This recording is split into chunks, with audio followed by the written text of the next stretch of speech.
Tonight, cycling safety. It's just really disappointing that we have to keep pushing these things. The city tables highly anticipated plans for Wellington Crescent following the death of a cyclist. Also tonight, the human toll of the drug crisis comes into focus. The opioid crisis is still alive and well, unfortunately. What new federal data shows about the alarming pace of overdose deaths in Manitoba. Plus, birds of a feather. The Eagles have made a really great comeback. What exactly are all these Eagles doing in Winnipeg?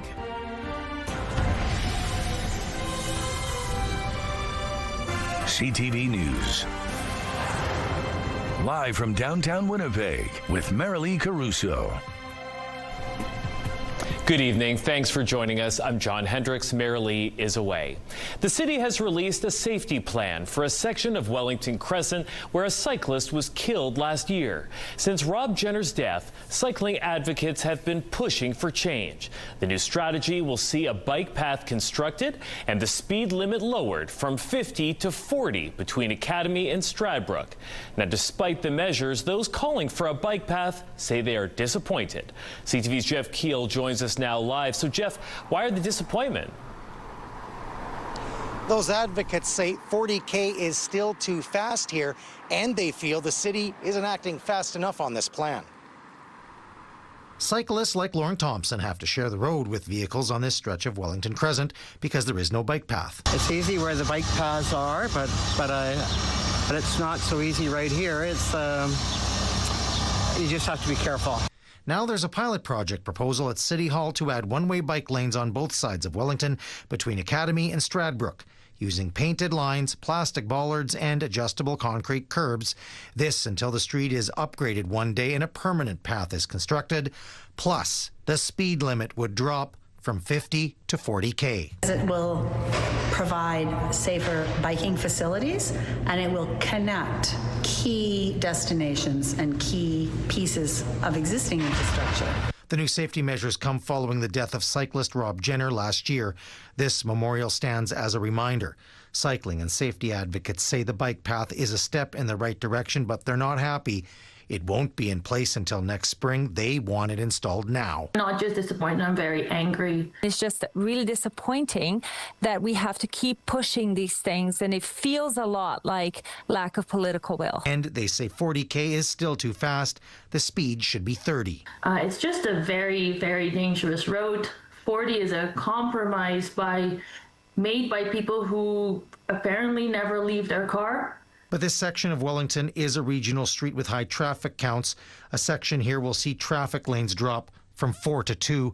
Lauren Thompson says he's also a driver and isn't convinced a bike path or a speed limit drop fits here. No, I don't think so. I think 50 is a decent speed if people stay to that speed.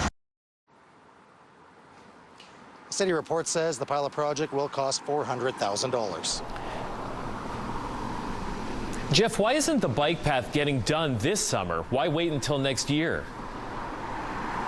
Well, that report says consultation still needs to be done with property owners, and that will be done this fall, that there wasn't enough time to get that done. And for example, the report says for this to go forward, 29 parking spaces in the evenings and weekends will be lost between Coburn and Wardlaw. Okay, thank you very much, Jeff. CTV's Jeff Keel reporting. More signs of improvement tonight in the province's wildfire threat. All provincial fire and travel bans will be coming to an end Friday at 8 a.m. Now, there are still 2 exceptions. You will still not be allowed to travel in the backcountry of an active fire zone without a permit, and your local municipality may have its own fire or travel restrictions. There are currently 18 active wildfires, 6 of which are considered out of control. But officials say the situation is mostly stable at the moment. There's the odd area that's a bit of a concern around Lynn Lake in particular. The north end of the fire there has been fairly active, as well as the southwest corner of the community of Lynn Lake. We were a little concerned about a fire in that vicinity and activity there, but so far everything's holding fine. There are still 13 states of local emergency, and 4 communities totaling 6,500 people are still evacuated. RCMP say it's one of the most underreported crimes in Manitoba. 2 hotel owners in Portage La Prairie are facing labor trafficking charges after an RCMP investigation that began 5 months ago. A husband and wife are accused of forcing 4 immigrants from India to work long hours for very little pay. CTV's Taylor Brock joins us now live. Taylor, what led to these arrests? Well, John, back in February, RCMP were called to a disturbance at a hotel in the RM of Portage La Prairie. During their investigation, they spoke to 2 women who complained about their working conditions.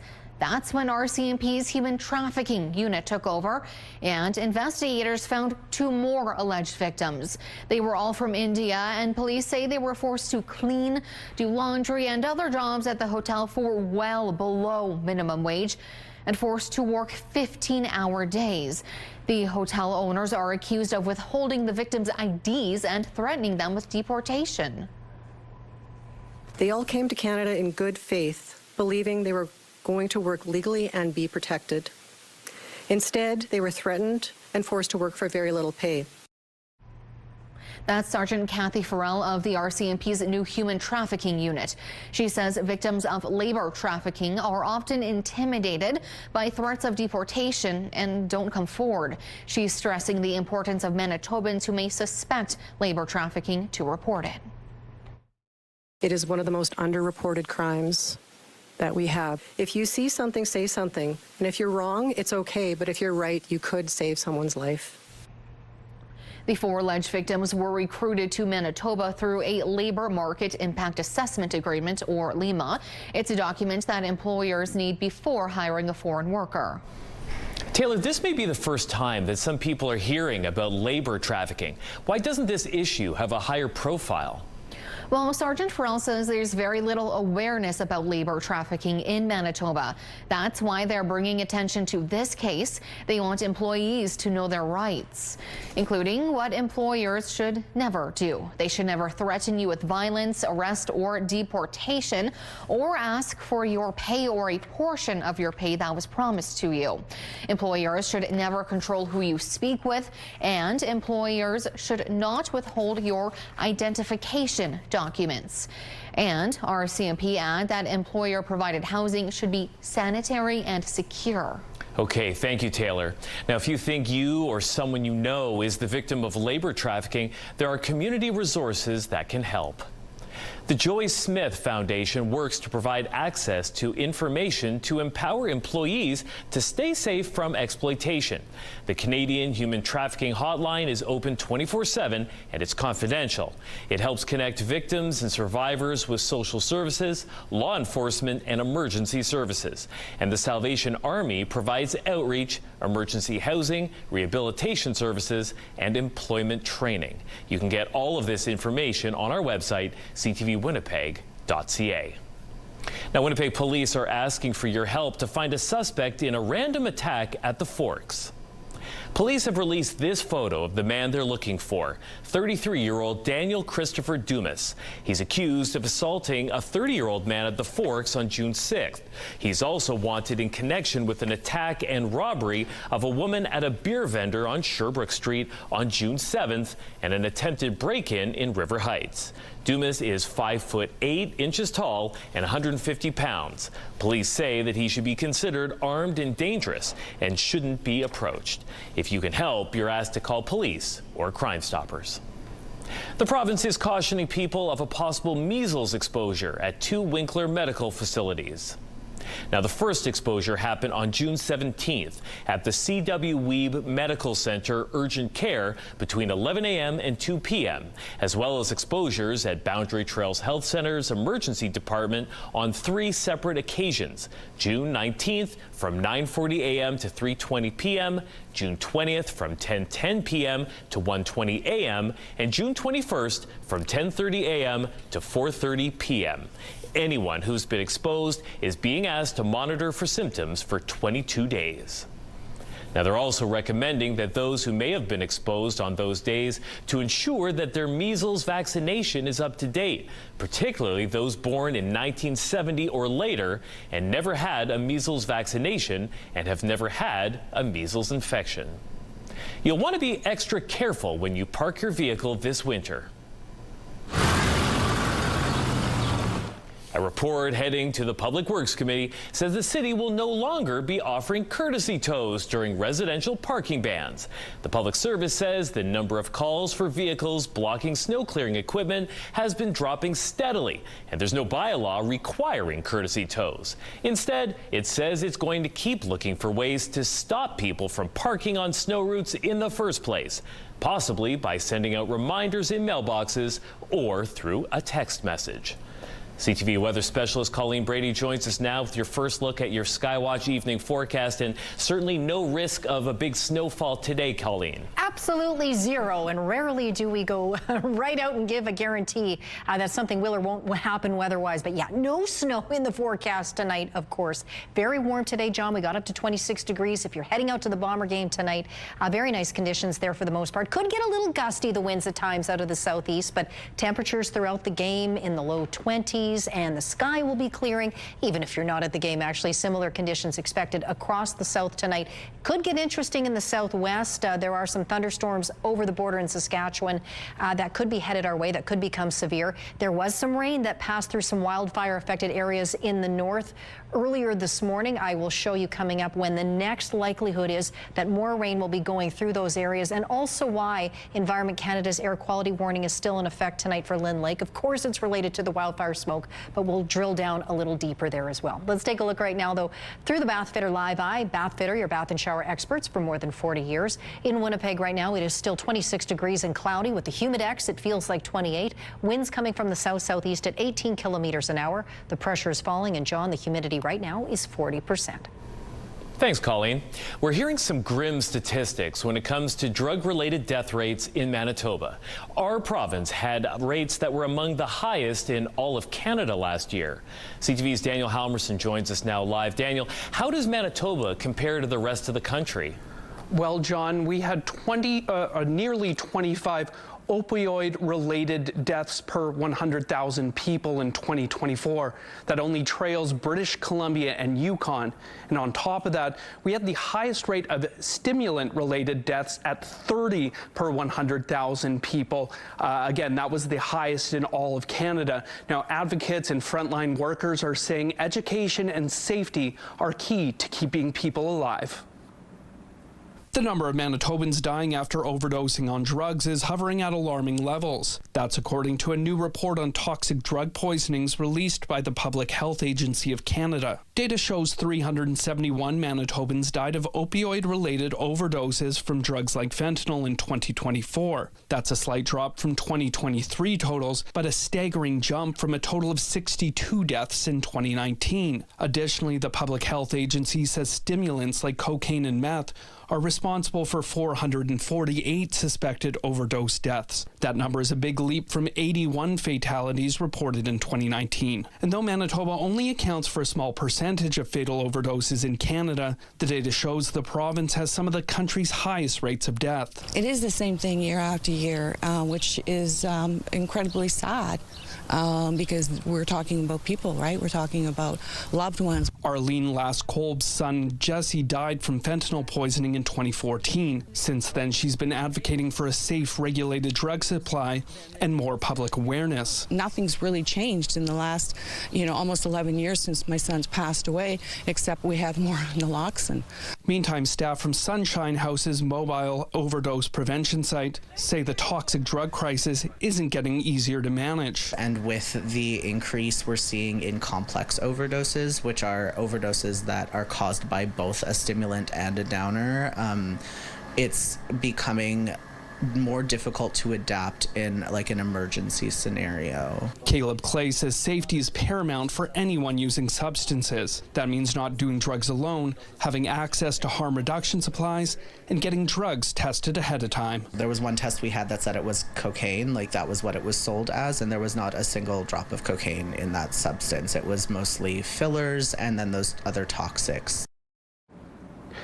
Now, it's worth noting the number of deaths gathered by the Public Health Agency for 2024 are different than what the Office of the Medical Examiner of Manitoba reported for the same year. According to the OCME, 570 Manitobans died from drug overdoses last year. So why are their numbers different then? Well, in an email, the OCME explained that the majority of drug-related deaths in Manitoba are due to mixed opioid and stimulant toxicity, while the PHAC separates deaths into the two categories and therefore may double count some of these fatalities. Also, the OCME says they capture drug overdose deaths, which involve substances outside of those two categories as well, John. Okay, thanks, Daniel.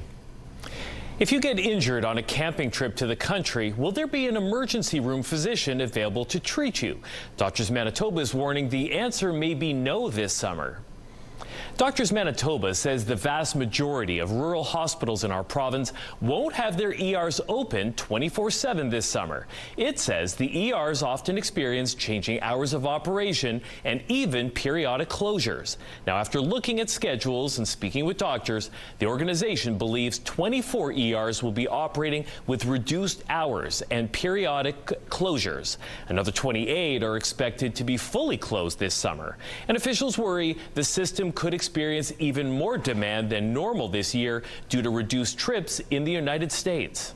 Whether you live down the road or across the street from an emergency room that you think is open, if it's truly an emergency, please call 911. The ambulance dispatch is always aware of the most updated closures. And so, that's an important way that if you are, having crushing chest pain, let the professionals come to you and help you there instead of trying to kind of, play the guessing game yourself with your family.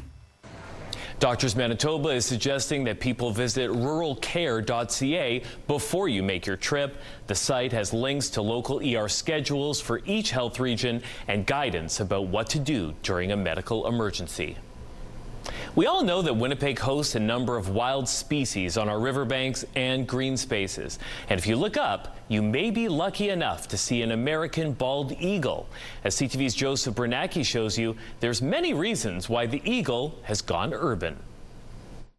Winnipeggers are using their eagle eyes to spot birds of prey soaring in the sky. We live a half block from the Assiniboine River, and we regularly see eagles. Naomi Gerard loves everything about the bald eagle. They are even an inspiration for her art, right outside her River Heights home. One day I was working in my studio upstairs and I looked out and there was an eagle. Just flew in, landed on the tree right outside my studio, which was just awesome. You'll recognize John Gerard. He's the former Liberal leader for Manitoba. But when he wasn't in the legislature, he researched and banded bald eagles. And that's been a big part of his life for more than 50 years. We thought, well, we should look and see if we can band some of these bald eagles and find out where they're migrating to.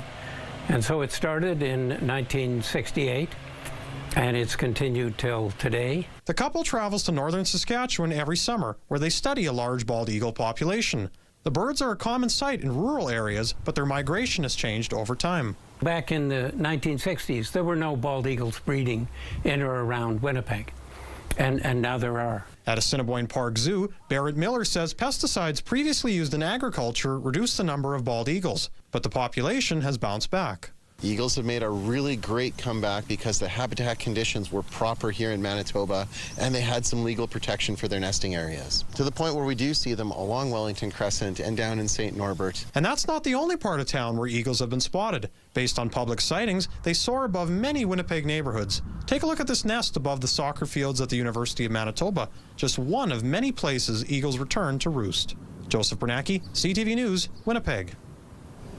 The province has unveiled some options to improve a deadly intersection near Carberry, and things got heated. They don't want to spend money on rural lives, and they don't want to actually listen to any rural voices. We'll take a look at the proposals and the reaction from locals. Plus, wages are up and inflation is cooling. The details when we return.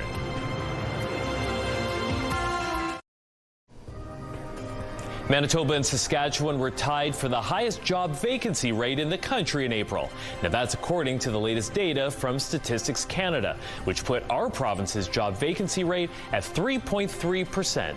Conversely, Manitoba also had one of the lowest unemployment to job vacancy ratios. There were 2 unemployed people for every available job that month. Take a look at the markets now, and crude oil added 32 cents. The Canadian dollar fell half a cent to 73.3 cents US. Gold added $4.90, and the TSX is up 185 points. The Dow Jones gained 404, and the Nasdaq finished 194 points higher. An uproar in Carberry Wednesday night as provincial officials announced the preferred choice for safety changes at the intersection near Carberry, where a bus crash killed 17 people. An R-cut option, which uses U-turns and prevents direct crossings, was unveiled at an open house in Carberry. But as CTV's Jeff Keel shows you now, area residents on hand were furious about the plan and are pushing instead for a different option. A meeting in Carberry was heated as residents overwhelmingly voiced opposition to the recommended option to improve safety at the intersection where a crash killed 17 people. They don't want to spend money on rural lives, and they don't want to actually listen to any rural voices. Potential upgrades at Highways 1 and 5 have been studied since the horrific bus crash near Carberry 2 years ago. Engineers hired by the province and Transportation Department officials presented the preferred plan at an open house in town. An R-cut would be constructed, which would not allow vehicles to cross the highway directly, but instead they would have to turn onto the highway and then use a U-turn lane. Department officials say this reduces T-bone collisions. That makes the type of crash in the event that somebody makes a mistake much more survivable than at a traditional intersection. But the dozens of area residents who filled this gymnasium pushed back on the plan over concerns the R-cut is confusing and could be hard to navigate for large trucks. Is anyone here from the community actually for the R-cut? No. I know you're saying it's safer. Right. None of them will agree that that's safer. Instead, they brought a petition with 2,100 signatures calling for an overpass, also known as an interchange. An overpass gets rid of all the human error. We want to make a case that this is the right thing to do now. The province says an interchange was ruled out in part because it would cost $100 million, 5 times the price of the R-cut. But it's also a treatment that's much more appropriate for traffic volumes that are much higher than what we see at this intersection. The recommendation for the R-cut, the petition, and the feedback against it will now be considered at the political level before a decision is made. Jeff Keel, CTV News, Carberry. There's encouraging news tonight if you're feeling pinched by the high cost of living. On average, wages increased 4.4% from April last year to April this year. Now, while inflation went up just 1.7% over the same period. But whether you're keeping more money in your pocket depends on where you work. CTV's Andrew Johnson takes a deeper dive. Ever since the pandemic led to skyrocketing inflation, many Canadians have felt like they're drowning, not getting ahead.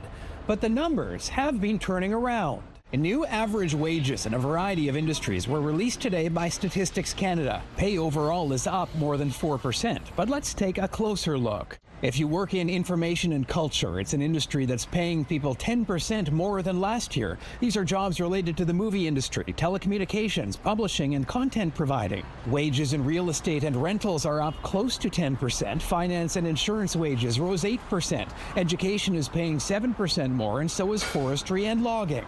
At the other end of the spectrum, the average wage for people who work in utilities, think electric, gas, and water, is down close to 3%. Wages in retail down a bit as well, and in wholesale. The arts, entertainment, and recreation sector also didn't keep pace with inflation. Despite Canadians on the whole making more, one economist explains why right now, for you, it may not feel like it. The general person who may have seen reasonable wage gains since 2023, say, doesn't take that and compare it against the fact that coffee's $20 and it used to be $10 for a package. They don't compare it to the fact that butter is more expensive and beef is a lot more expensive.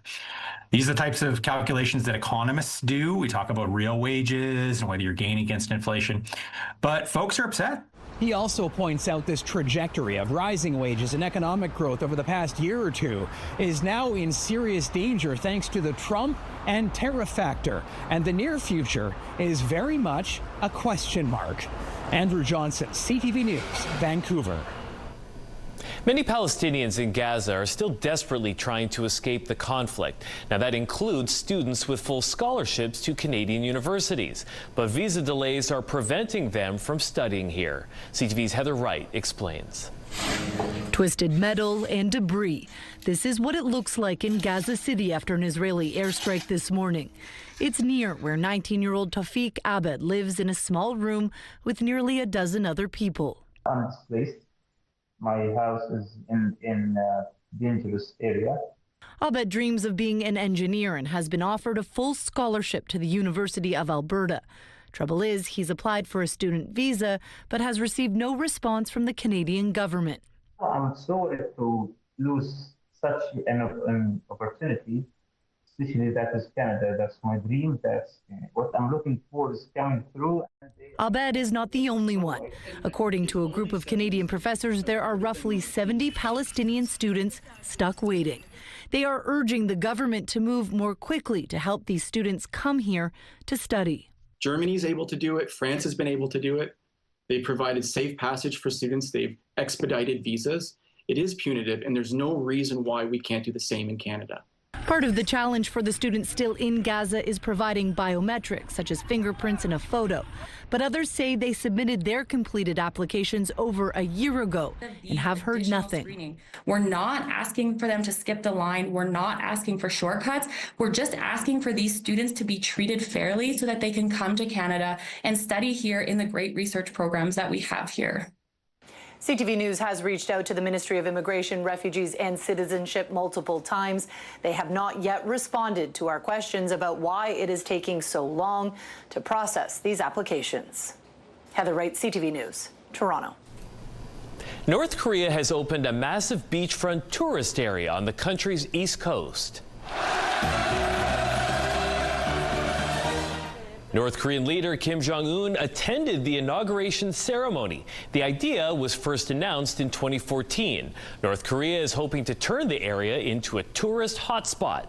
Tourism, one of the few potential sources of revenue for the country that is not targeted by UN sanctions. I think people are generally talking about the same names. Less than 24 hours away from the start of the NHL draft, Jets GM Kevin Cheveldayoff discusses what goes into the decision-making process just ahead. And a seasonably warm end to June in the first half of the year and start to July in the second half of 2025 throughout the long-range forecast. Starting Saturday, 26 degrees. Sunday, also 26. Same thing Monday. Both Sunday and Monday, mix of sun and cloud with a low chance of showers with the risk of thunderstorms. Canada Day, hot and sunny up to 27 degrees in the afternoon. 28 on Wednesday under a mix of sun and cloud. Police have found an inmate who escaped from Stony Mountain Institution earlier this week. Now, as we told you previously, staff at Stony Mountain realized Jason Van Wyck was missing Monday morning, sparking a manhunt. The Winnipeg Police Service caught up with Van Wyck in the 400 block of Sherbrooke Avenue last night and arrested him. Correctional Services Canada says it investigates all instances where an inmate escapes and adjusts security measures as necessary. Well, between Friday and Saturday, the newest members of the Winnipeg Jets organization will have their names called. The first round of the NHL draft is set to get underway Friday at 6 p.m., and Winnipeg has the 28th overall pick. I think people are generally talking about the same names. It's just what order, you know, and where they fit. So, you know, it will be interesting. Our analytics department spends a great deal of time, you know, poring over past lists and just projections and probabilities and stuff like that. It'll be a decentralized draft, meaning that team executives will be staying home and announcing the picks virtually, as compared with other years when everyone was based in one facility. Now, with their pick further down the list, Cheveldayoff says that there's a wait-and-see approach to this year's draft, meaning they'll adjust as names come off the board.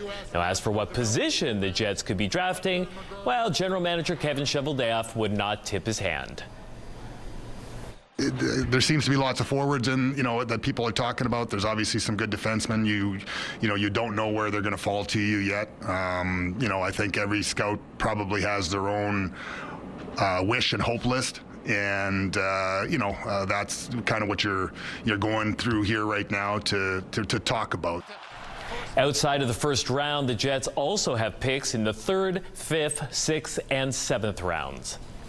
Now, even though one hockey season has just wrapped up, already time to start looking forward to the next one. The Jets are out with their preseason schedule, which kicks off September 21st at Canada Life Centre versus the Minnesota Wild. 2 days later, they'll host the Oilers before their first road game, also against the Oilers on September 26th. They return home to face the Flames on September 27th before departing for games in Minnesota and Calgary.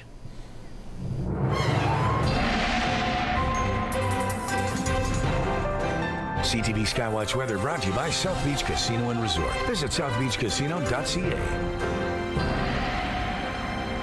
CTV weather specialist Colleen Brady has your complete Skywatch weather forecast. And Colleen, certainly not a lot of ice outside these days. Again, a 0% chance of any ice forming tonight over southern Manitoba. Much too warm for that, really, all across the province today. We had some warm temperatures, just as warm in Churchill over the last couple of hours as it has been down here in places like Winnipeg and Brandon. The night ahead, well, as I mentioned, if you're heading out to the Bomber game, it should be a nice night to be out at Princess Auto Stadium or just being outside here in the south. Up in the north today, we did have a little bit of light rain this morning that passed through Flin Flon for a couple of hours. Even earlier in the 9 o'clock hour, Lynn Lake had a little bit of rain anyway. But tonight, that area, Lynn Lake, still under Environment and Climate Change Canada's air quality warning. Well, the issue there is that there's been a surface ridge of high pressure over the area, essentially keeping that smoke fairly steady or at bay, if you will. Now, as that ridge is starting to move off, that's going to allow south winds to strengthen, and that could send another round of smoke right into the town of Flin Flon, further to the north there. Now, severe thunderstorm watches and warnings, none in effect in Manitoba tonight. So why am I showing you this? Well, that could well change, because next door in Saskatchewan, there's a lot of severe thunderstorm activity happening, or the threat of. You can see these areas lighting up in red. Those are severe thunderstorms. Yeah, they're well off to the west now, but all these areas in yellow also under a severe thunderstorm watch. So that means severe storms could develop there, but that also means that all that severe thunderstorm activity could move over the border later tonight into parts of western Manitoba. So do watch out for that if you are in Westman. Now, across the north, scattered showers are expected, sort of on again, off again, and not a certainty, but put it this way, more likely than not that many areas, including wildfire affected areas, could see showers tonight, but there's also the risk of thunderstorms. So showers, the precipitation, great, but lightning strikes, of course, not so much. Throughout the course of the night, you can see that sort of breaks down, but another round of showers, again, scattered across the north, makes their way across the region throughout the course of the day tomorrow. But then as we get into tomorrow night, after a nice day here in the south, we could get some scattered showers of our own and potentially some substantial amounts of rain overnight and into Saturday morning. We'll see how that develops as that approaches. But first, tonight, mostly clear. No rain in sight for Winnipeg. 13 degrees, winds out of the south at 30, gusting to 40 kilometers an hour. 20-30, gusting to 40. Mostly sunny for the commute tomorrow. 16 degrees, 26 in the afternoon under a mix of sun and cloud. The UV index for Friday is 8 or very high. Quick swing around the province tonight. Some showers scattered around the region, including up in Churchill, 13 overnight there. Thompson, maybe even a thunderstorm headed your way tonight, down to 14. You'll see more showers up in the northeast tomorrow. Good chance of showers, maybe even thunderstorms across the north northwest tonight, and then tomorrow another round of it. Highs in the mid-20s. In the southwest tonight, best chance of thunderstorms is around Swan River, at least for now. Good chance of showers or thunderstorms around the region tomorrow. Highs of 26 and 27. A few clouds tonight over Winnipeg. Otherwise, a pretty clear night here in the southeast. Overnight lows 13, 14 degrees in most areas. Now, Portage, Morden, and Winkler, you should get some sun tomorrow, but there's a stronger chance of showers or thunderstorms there. And in northwestern Ontario, partly cloudy tonight, sunny there tomorrow with highs across the board of 25 degrees.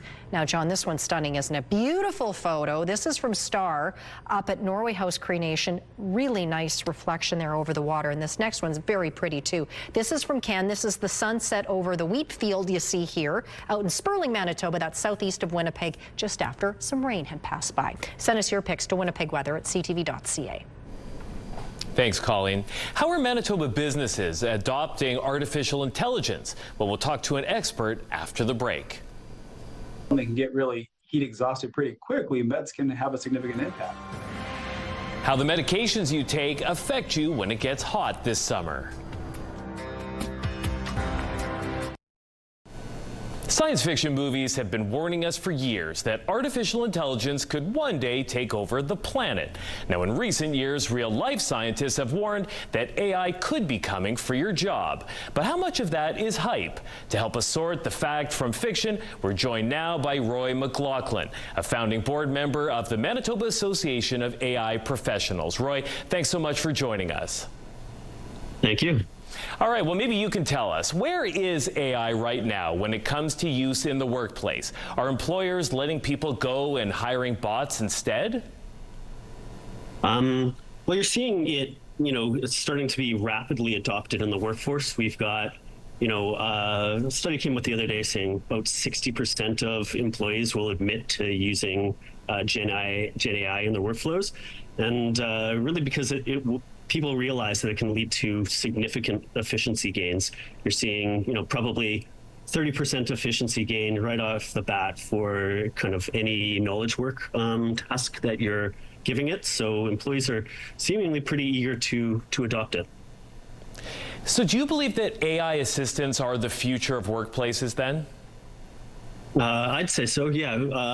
You're going to see a lot of human AI pairing where humans are, especially in knowledge work, where humans are able to, sit with a team of AIs, a team of Einsteins, really, and use them. So they'll command, their role is going to change to more of like a managerial role where they're commanding, armies of AIs that are going to be, helping them, complete whatever task they're currently doing.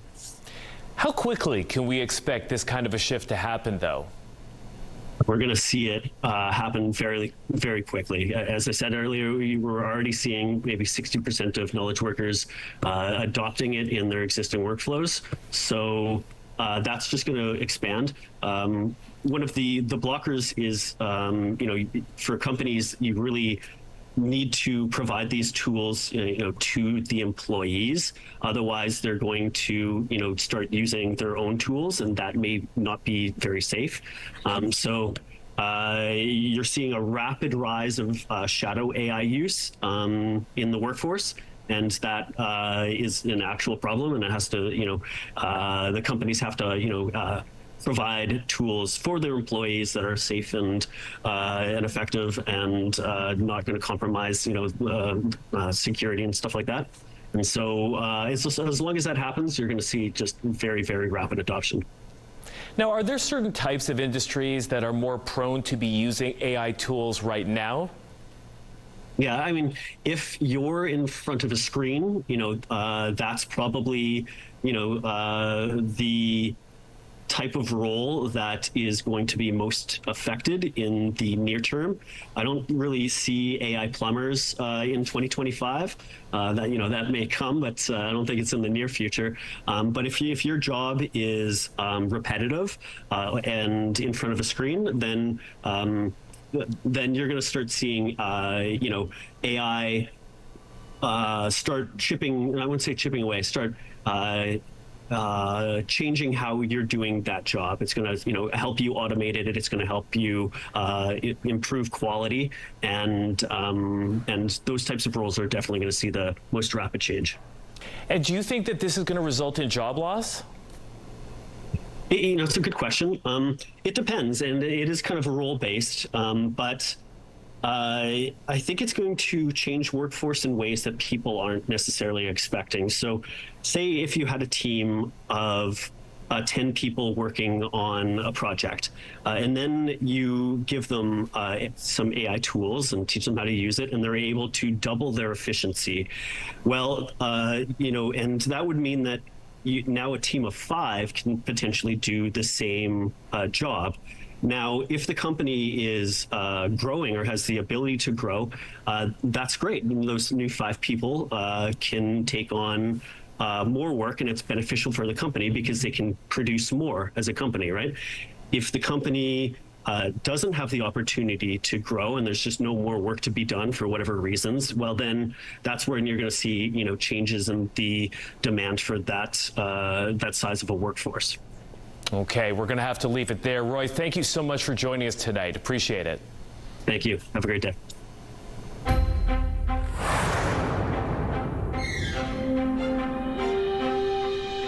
New data shows that Canadians 65 and older are finding more difficult to access primary care. The Canadian Institute for Health Information report shows in 2024, almost 600,000 seniors reported not having a primary location where they receive care. 63% received prompt same-day medical question answers from their regular doctor, and 29% reported ease in obtaining care during evenings, weekends, or holidays.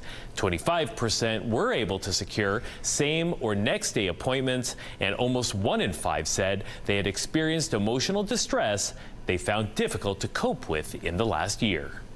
While summer temperatures rise, a reminder that some common medications can make our bodies more susceptible to the sun. Here's CNN's Mandy Gaither.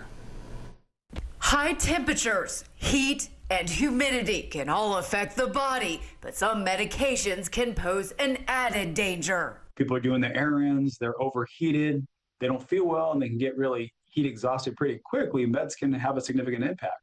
The CDC says some medications interfere with the body's ability to regulate temperature, making it harder to cool down and increases sun sensitivity to the skin. Some medicine can also make a person more vulnerable to the heat by affecting the body's hydration, says Dr. Jesse Bracamonte with Mayo Clinic. In some cases, if you're not hydrating, in certain meds can make you feel lightheaded and dizzy and nauseated. So it's really important to stay hydrated. The CDC says medications that don't mix well with the heat include anticholinergics, some antidepressants and antipsychotics, antihistamines, beta blockers, diuretics, antibiotics, and antifungals. The heat can also degrade or damage some medications, including insulin, inhalers, and EpiPens. Bracamonte says to make sure they're being stored properly. You don't want to leave any medications in the heat. For Health Minute, I'm Mandy Gaither.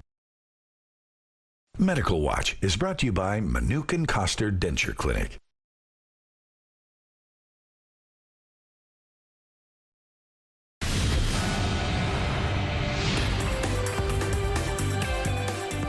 Spotlight, sponsored by the Casinos of Winnipeg, presenting Brett Kissel. American Vogue's publisher Condé Nast has confirmed that after nearly 40 years, the editor-in-chief of Vogue, Anna Wintour, is stepping down. Wintour is not leaving altogether, though, just scaling back her duties. She will remain as Condé Nast's global chief content officer, as well as Vogue's global editorial director. Wintour is credited with turning Vogue into a fashion powerhouse that could set and destroy both trends and designers. Wintour became editor-in-chief of Vogue in 1988. Adam Sandler is heading out on the road for a North American comedy show tour this fall. It's very discouraging for me. He said it earlier. The actor and comedian will be stopping by 30 cities for an arena tour. Most of them are in the U.S. So far, only one Canadian stop. That's in Toronto, October 12th. Sandler has dubbed this the You're My Best Friend tour, and it's his first since sold-out tours back in 2022 and 2023. Well, there is some big news for Disney fans who enjoyed the company's latest live-action remake of a beloved animated film.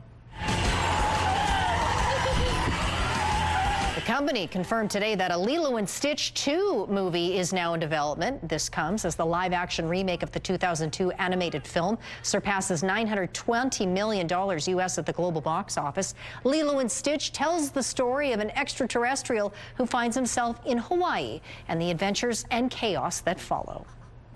We'll kick off your primetime lineup at 7 with CMA Fest, catch a rerun of The Big Bang Theory after that, and wind down with E-Talk at 10:30, all here on CTV.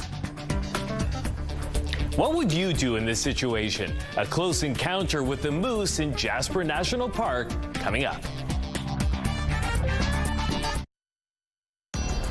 Women's clothing provided by RW & Company. Salon services provided by S&Teak Spa Salon. 26 degrees and cloudy in Winnipeg. Winds from the south-southeast at 18 kilometers an hour. With the humidex, it feels just a touch warmer, around 28. 26 was the highest temperature of the day. 36.1, though, the record for this day, but we have to go all the way back to 1890 for that. Tonight, we drop down to 13 degrees, mostly clear. Winds pick up midday out of the southeast tomorrow. Friday, up to 26 under a mix of sun and cloud. Saturday, ditto, just not as windy. We could see thunderstorms Sunday into Monday. Canada Day, sunny and hot.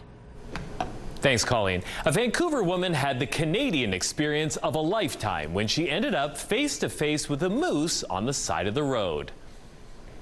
Now, the woman was driving through Jasper National Park last weekend when she and her passenger noticed this majestic animal on the side of the road. And the moose came right up to the car, even sticking its muzzle inside the open passenger window to lick the car. She says that they've seen moose on that road before, but never anything quite as up close and personal as this. And I'm sure she was saying, thank goodness for that. I don't know how I would have reacted. What would you have done? Well, a good thing the car was tasty, evidently. That took the focus off the people, I guess. Thank goodness. Yeah. All right, we'll see you again at 11:30.